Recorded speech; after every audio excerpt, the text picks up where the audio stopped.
क्या पवन सिंह बनेंगे राज्यसभा सांसद? बीजेपी के साथ खास डील का खुलासा। खेला शुरू, बिहार की सियासत में पावर स्टार की एंट्री। क्या पवन सिंह मारेंगे राज्यसभा की बाजी? दिल्ली की फ्लाइट और राज्यसभा की सीट, क्या बीजेपी चुकाने जा रही है पवन सिंह की बगावत का कर्ज? पावर स्टार बनेंगे माननीय, जानिए उस गुप्त डील की कहानी जिसने पटना से दिल्ली तक हलचल मचा दी। सियासत का असली किंग मेकर, राज्यसभा चुनाव में पवन सिंह के नाम पर मुहर लगने के 5 बड़े कारण।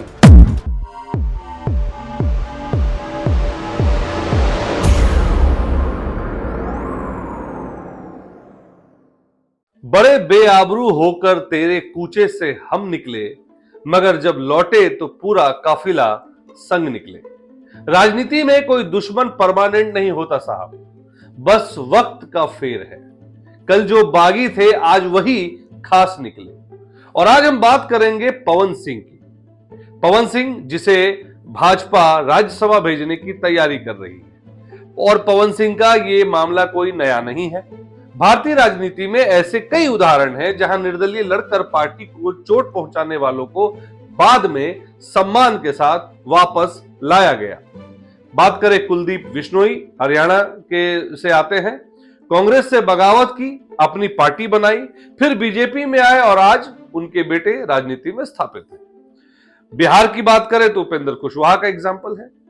कई बार पाला बदला उन्होंने, बगावत की, लेकिन एनडीए ने उनकी ताकत को देखते हुए हमेशा उन्हें चर्चा में रखा और एमएलसी से उनके बेटे मंत्री भी हैं।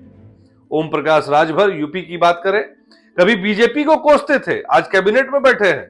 तो अब सवाल है कि क्या पवन सिंह बनेंगे माननीय? नमस्कार, मैं हूं अभिषेक और आप देख रहे हैं बीएमडब्ल्यू न्यूज का खास कार्यक्रम स्पॉटलाइट। बिहार की सियासत का सबसे बड़ा पावर गेम। भैया बिहार में कहावत है, लौट के बुद्धू घर को आए, लेकिन यहां बुद्धू नहीं पावर स्टार लौटे हैं।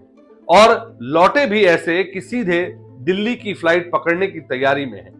चर्चा जोरों पर है कि क्या पवन सिंह अब पावर स्टार से माननीय सांसद बनने वाले हैं। क्या है वो सीक्रेट डील? आखिर वो डील ऐसी कौन सी डील है जो भाजपा में इन्हें राज्यसभा से सांसद बनाने की तैयारी में लगे हैं लोग?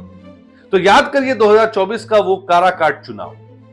पवन सिंह ने निर्दलीय चुनाव लड़ने के लिए ताल ठोक दिया, एनडीए का समीकरण ही बिगाड़ दिया। बीजेपी को लगा कि लड़का हाथ से निकल गया, लेकिन असल में बीजेपी को उनकी वोट काटने वाली नहीं, वोट जोड़ने वाली ताकत का एहसास हुआ।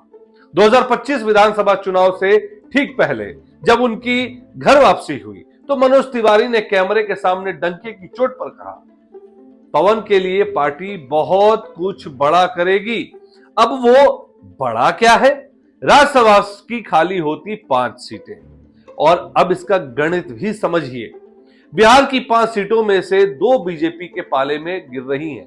बीजेपी आलाकमान को लगता है कि अगर पवन सिंह को राज्यसभा भेजा गया तो शाहबाद और मगध की बेल्ट में राजपूत और युवा वोटर्स का जो कॉम्बिनेशन बनेगा वो विरोधियों के पसीने छुड़ा देगा। विधानसभा चुनाव में पवन बाबू ने जिस तरह चिलचिलाती धूप में एनडीए के लिए पसीना बहाया है, उसका रिवॉर्ड तो बनता है बॉस। चुनौतियों की कमी नहीं है, लेकिन ठहरिए, दिल्ली की राह इतनी आसान भी नहीं है। बीजेपी में कई पुराने दिग्गज लाइन में लगे हैं। जातिगत समीकरण की कैंची चल सकती है, मगर सवाल वही है, क्या बीजेपी अपने वादे पर कायम रहेगी? क्या पवन सिंह का जादू सदन में भी चलेगा? खैर, बिहार की राजनीति में ऊंट किस करवट बैठेगा ये तो वक्त ही बताएगा, लेकिन इतना तो तय है कि पवन सिंह के नाम ने पटना से दिल्ली तक हलचल तो मचा दी है और हलचल पूरी तरह से तेज कर दी है। आप इस विश्लेषण पर क्या राय रखते हैं? क्या पवन सिंह को राज्यसभा मिलना चाहिए? कमेंट में अपनी राय जरूर बताइएगा और हमारी इस खबर को ज्यादा से ज्यादा लाइक करिए, शेयर करिए, चैनल को सब्सक्राइब करिए और बीएमडब्ल्यू न्यूज बिहार के इस खास कार्यक्रम को देखने के लिए आपका बहुत बहुत धन्यवाद। तमसोमा ज्योतिर्गमय गुरुकुल शिक्षा मंदिर संस्थान के साथ बनाए अपना भविष्य। रेगुलर और प्रोफेशनल कोर्सेज, सेकेंडरी और senior secondary courses, law, teachers training courses, pharmacy and nursing के साथ पैरामेडिकल में डायरेक्ट एडमिशन पाए। वेबसाइट विजिट करें या दिए गए नंबर पर कॉल करें। हमारा पता है गुरुकुल शिक्षा मंदिर संस्थान, कल्याण चौक, DS कॉलेज रोड, कटिहार।